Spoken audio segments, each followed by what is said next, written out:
Hello and welcome to Do You See What I See? I'm Yolanda Nava. We have a spectacular guest today, Supervisor Gloria Molina. Gloria Molina is a legislator who was a Latina pioneer in politics. She was the first Latina to be elected to the California legislature, the first to be elected to the LA City Council, and the first to be elected to the powerful 5-member LA County Board of Supervisors. It's an extraordinary career. She was in 1996 selected by Time Magazine as one of the top political stars in the nation, top political rising stars in the nation. So we're delighted to have with us today a pioneer, an activist, a superb legislator, a community servant, and a board trustee, founder, and an artist, Gloria Molina. Welcome, Gloria. Thank you, Yolanda. It's a pleasure to be on with you. We are, I was at your retirement celebration, gathering, honor party at the La Plaza de Cultura y Arte in that beautiful garden. And I was really extraordinarily amazed to discover all that you had done just in your Board of Supervisors service. You added new libraries to the East Los Angeles County community. You added parks. You created a redevelopment program for East Los Angeles. You even added a new community center, Ability First, for people with disabilities. How is it that you were able to accomplish so much? You just did so many good things. How did you do that?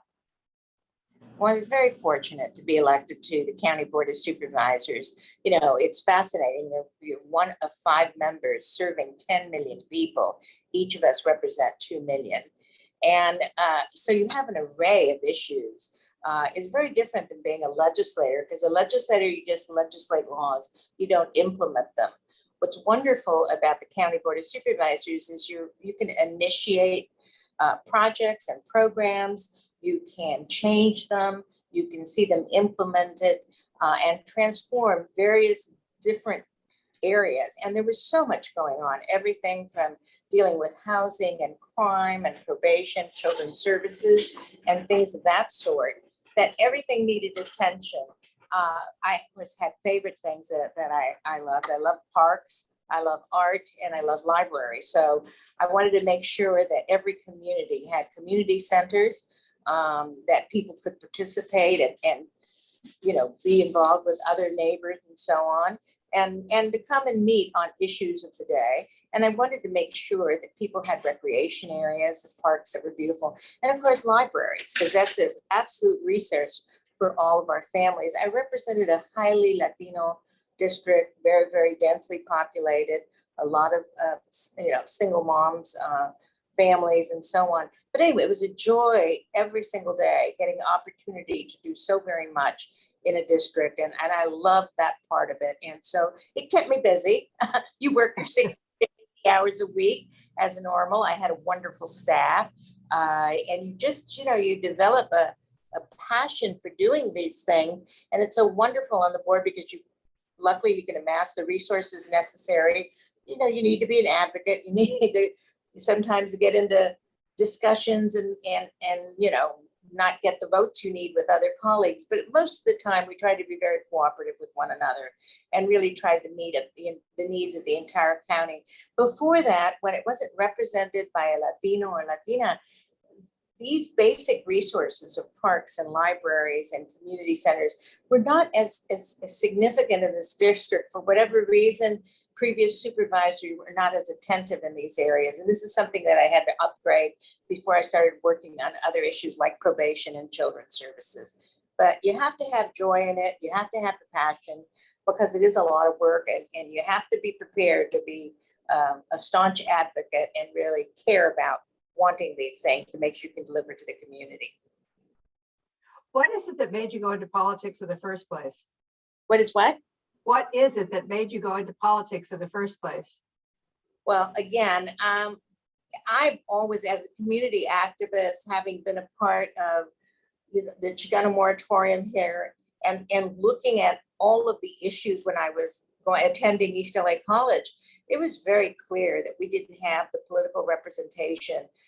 We weren't at the table making the decisions, whether it was in education, we had the school walkouts at the time. It was very clear that the only way we were going to have a voice on the issues and certainly the laws and the resources that we needed is to start getting more and more Latinos and Latinas elected to office. And that I found myself little by little just getting more information and being more clued in on politics. I don't like politics as a whole or politicians, but including myself sometimes the way we behave. But at the same time, it was the only way that we would have a voice. And certainly I've been involved in the whole Chicano movement, the Chicana feminist movement, and time again, we were finding that Latino families were not getting the resources that they needed. And of course, it all led to the political table. So that's what got me involved. And I started supporting and building my skill set.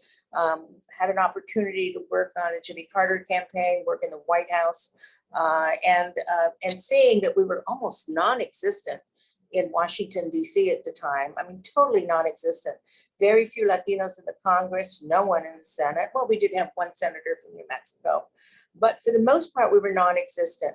I know I needed to come back home and get involved. So that's what I started doing and started helping, our community start advancing and moving into political circles, got involved in reapportionment issues. And then eventually, I had to run for office because we needed to get a Latina at the table as well. I mean, the men in our community were, again, had full manipulation of the system. And it took us a while to get their attention and get them to understand that, it's the entire family that needs to be represented. And a woman's voice is equally as important as a Latino voice at the table. So eventually it was a struggle in 1982 to get elected as the first Latina, but I was very fortunate. I had great support from so many people, including yourself at that time, that we really made history. And I've been followed, of course, by some of the most brilliant Latinas in the legislature, and I'm very proud of the work that they're doing and the work we've all done. Well, you were the first, and you led the pack, and you broke the mold, certainly, because as you say, I remember Tony Castro, when he was working for the Herald Examiner, referred to the men as the golden palominos because they were trying to give the dedazo to who was going to get selected and elected, to be able to run for office. Those were challenging times, and what's interesting is that you were elected on the east side when they didn't have any women elected on the west side. One would have expected the reverse of that to have been true. So I was really proud of your campaign and the fact that, we had you as the first Latina representing us in the state and at the city level and also the County Board of Supervisors. I want to ask you, you're the oldest of 10 children. You grew up in East Los Angeles, on the east side of Los Angeles. You were the eldest of 10 children. Your parents were Mexicanos. What was it about growing up in that family that shaped you? Well, as being the oldest and being in a very traditional Mexican-American family, first generation, my mother and of course my dad as well, is that you had to set the example. And setting the example for my brothers and sisters, is that because they will follow your lead. And of course, being assigned responsibilities and duties at a very young age, at 5 years old, and at 7, I was translating for my parents at school. So I had to take on a lot of responsibilities as the oldest in a family that, was in the barrio and totally Spanish speaking, but working hard to make ends meet every single day. But really, I had a wonderful childhood, very supportive parents. And unfortunately, a little bit limited as to what we could accomplish. My father was just so very proud that I graduated from high school. And then his next vision for me is to become a secretary, to work in an office. And that was about the limit of his vision at that time. luckily, by the time my youngest sisters, who are twins, by the time they were ready right out of high school, now it was essentially important that they go on to college. So they learned a lot along the way. Well, that was a dynamic family, and I met some of your, your sisters and siblings, and you certainly are the champ of the pact, and the kind of the person that pulls everybody forward and keeps everything going. It's interesting.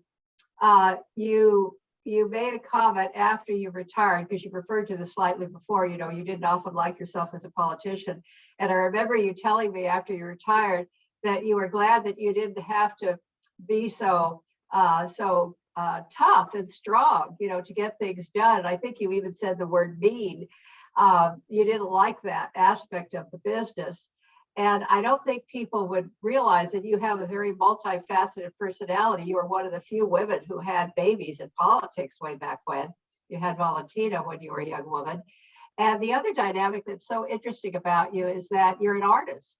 You started quilting in your 20s. What led you to do that?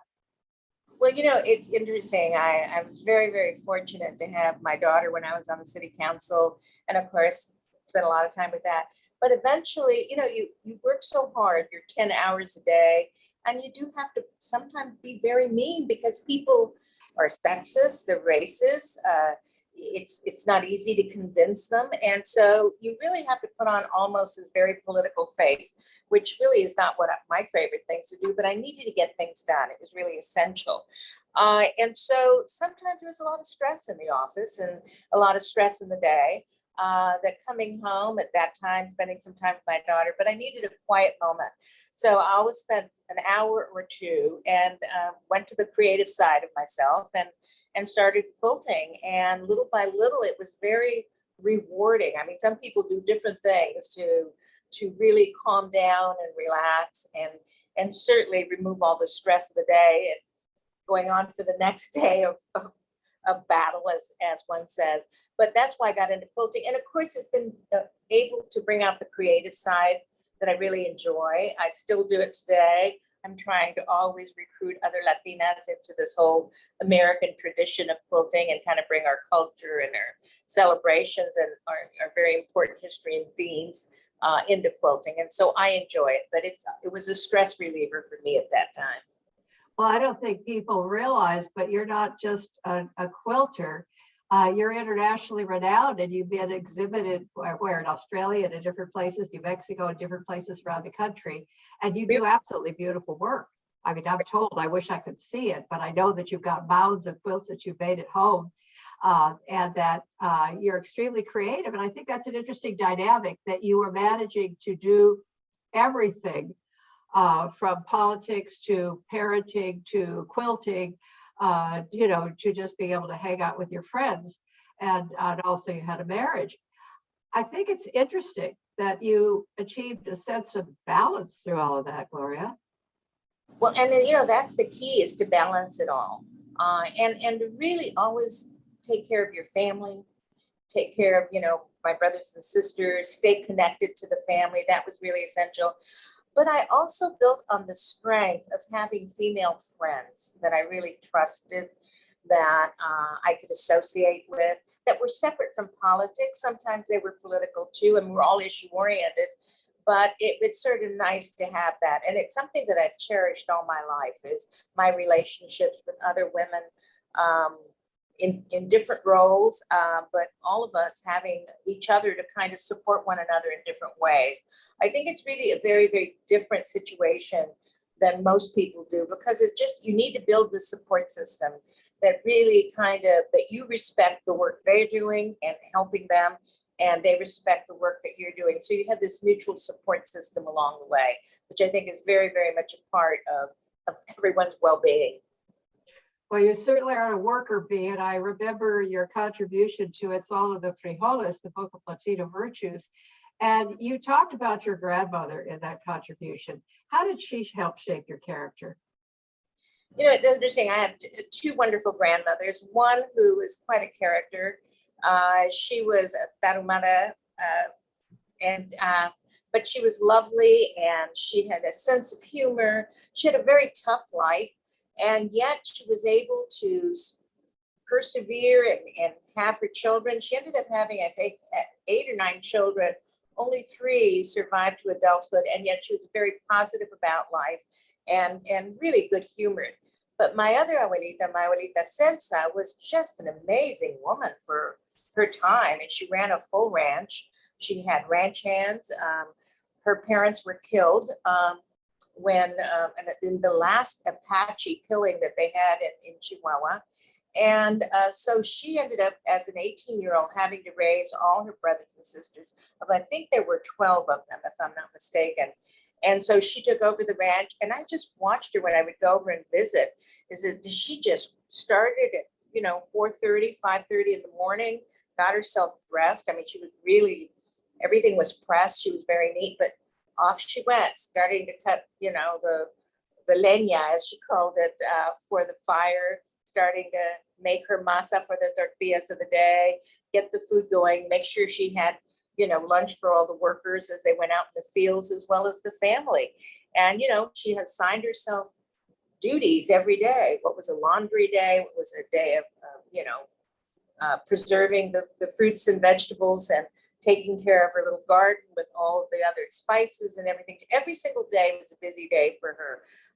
She sewed, she just did so many things. So I was always fascinated by her, of how from morning till night, she just had tasks to do. And she found, and I would, and she always incorporated all of us in getting us to help her and assist her. And if you didn't, she always walked around with a cane, and you got whacked. Didn't. I was raised with that, spare the rod, spoil the child. Yeah. But now you've grown into a new role for yourself, and that is your precious Valentina gave you a baby during COVID, Santiago. How is it to be a grandmother? Well, I am so fortunate to have a daughter, and I'm even more fortunate to have this beautiful grandson. Name is Santiago, just turned 7 months. Children change your life. We know that, but grandchildren change your life as well. It's a beautiful relationship. I'm just so fascinated with him every single day. Little teeth coming in, teaching him to crawl, all the fun things that you have. And of course, it's very different. I have the time now to spend as much time with them. And so it's really great, a great opportunity. And, as when we were all such fierce feminists and fierce activists, we just sort of looked at that role as maybe not as important in our lives because we were doing these other things and we were going to be these career women. I am so fortunate that I have been able to have a bit of everything, an opportunity to work and be in politics, to play a leadership role in politics, leadership role with Latinos and Latinas in California and across the country, but also to have a wonderful family of my own and to really have that part of life that is also as nourishing and as significant and as playing a leadership role and working every day. So it's very fulfilling to have the full circle, and I'm a very, very grateful person for those opportunities. Well, you have been fortunate in that regard. You do have a wonderful family.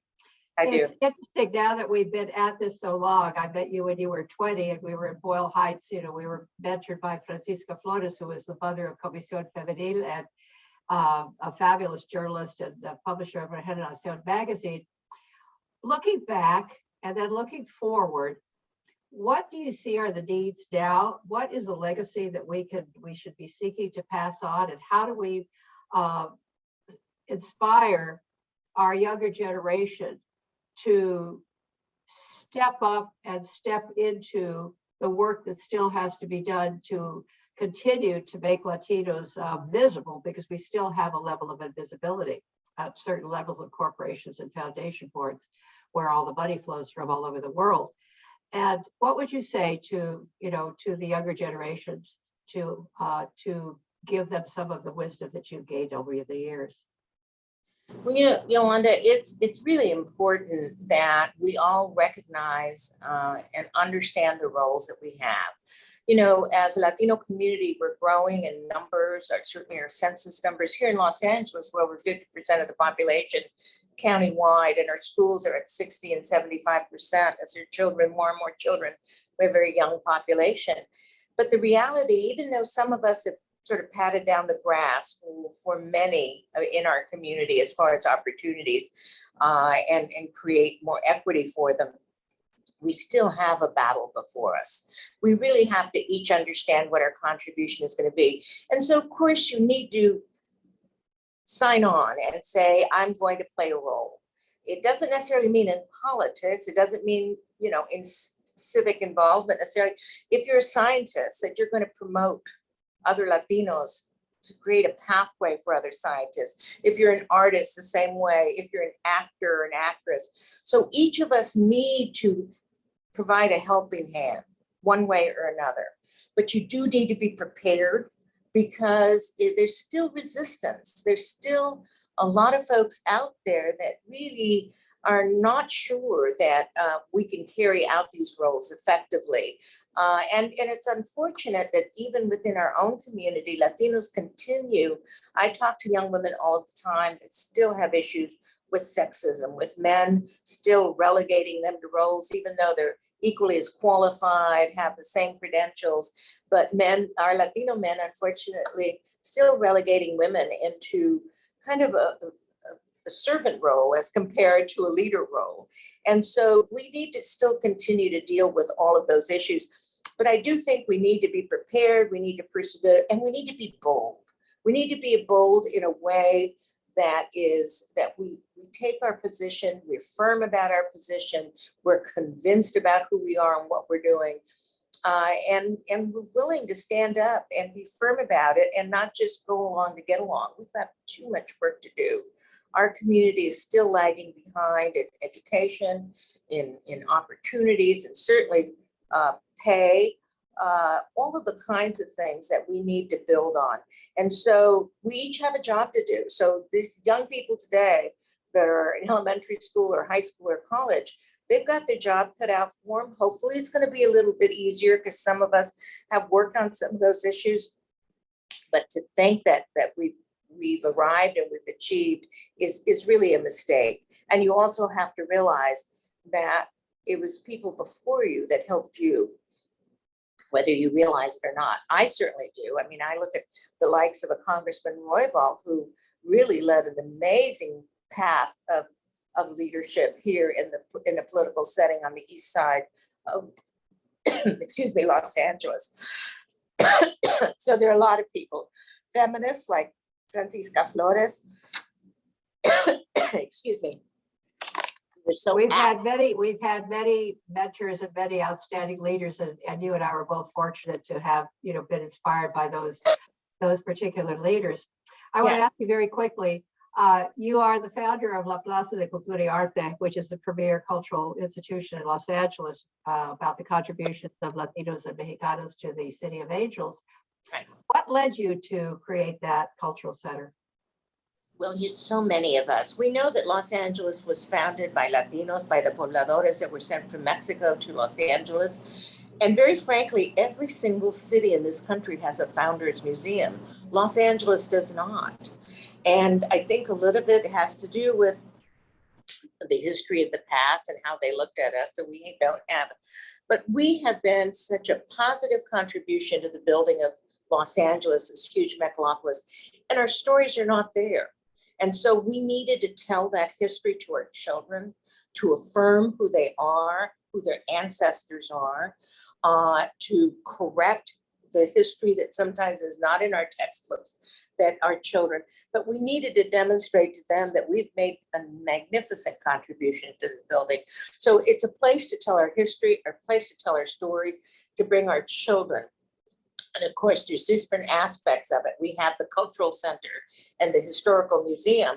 And now we built the cocina because our food is one of the biggest contributions that we have made to this country. And so we're talking about the history of our food, the art in our food, the well-being, the nourishing aspects of our food. And so our cocina, of course, is opened up this year. We've got the general opening coming up in the next couple of weeks.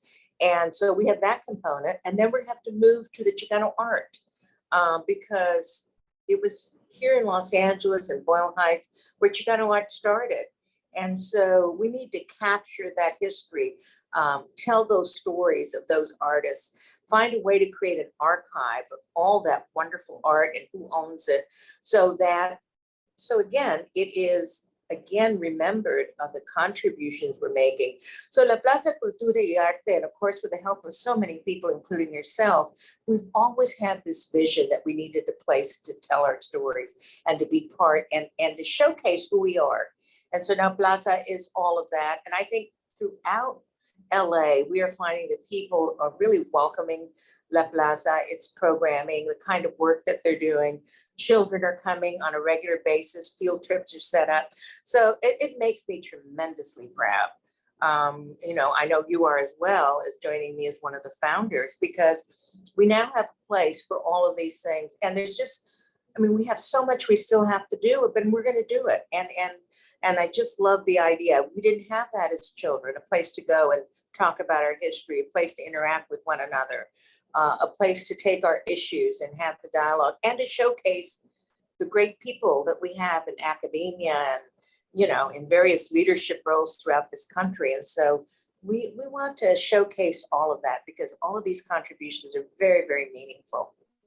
Well, we have a very beautiful and a very rich and a very expansive culture. I know my life was changed when my mother took me to Mexico City at the age of 20. And I experienced the Museo de Antropología there and all the salons with the ancient, the Aztec, the Toltec, the Maya, the Olmec, all of these different cultures. And it's ongoing and it continues into the future. And my own feeling, I'm a history major, I think history is healing. And that's one of the things I love about the cultural arts and about La Plaza is because when we know who we are, when we know our history and our contributions, for example, the early Californios, the Mexicanos in California prevented California from becoming a slave state. Now we're not taught that in school. And so these are things that La Plaza can help, bring about, and we need to get changes in the textbooks and in the way that history is constructed in our schools to empower all of us, because if we all see our roots and our contributions of our various cultures, that's going to make each person want to grow and move and to lead and to do all they can to make the communities of the world a better place. So that center is really important to the growth of, to the growth of the city and to the culture. Absolutely, absolutely. And they're not getting it in their schools. We're not seeing it on TV. It's just not there. So we need this place. We need to build on it. And so many things that regrettably textbooks didn't tell us about our indigenous roots and how advanced our people were and the kinds of things they did. And unfortunately, they just showed about the violence that the Aztecs and the Mayans and so on, and not about the kind of contributions, the kind of science, the kind of just the wealth of knowledge that they were building every single day. So I'm very proud of my community, and I'm proud of the work we're doing every single day. And I see so many wonderful young people really pulling together and working on this thing. So our future is going to be very bright, but we still have to understand and recognize that we still need to fight for it. We still need to be an advocate. We still need to be part of empowering our community. But I feel very good, very positive about who we are and what we're doing. 4 minutes. 4 minutes. Okay. This has been an amazing conversation, Gloria. I could spend probably 2 hours talking to you because there have been so many different aspects of your life and our overlapping experiences, the role of Francisco Flores in our life and shaping, Comisión Femenil and kind of pushing us out on the limb before we knew we had wings. And I think we need to do that for our younger generations. You certainly have been a fabulous and powerful role model for women and for men this in our communities and in this nation and across the extended Spanish-speaking world. So I want to thank you for joining us today and for all of the work and all of your contributions, your sense of vision. We're very grateful to you. Thank you so much for joining us. Yolanda, I want to thank you because you're really pioneer as well in so many arenas and areas. And the books that you write, the work that you're doing, and now these podcasts, Yolanda, you're an amazing woman. Thank you. Well, we have a mutual admiration society, Gloria. I love you. Be well. Thank you. Thank you all for joining us. Thank you.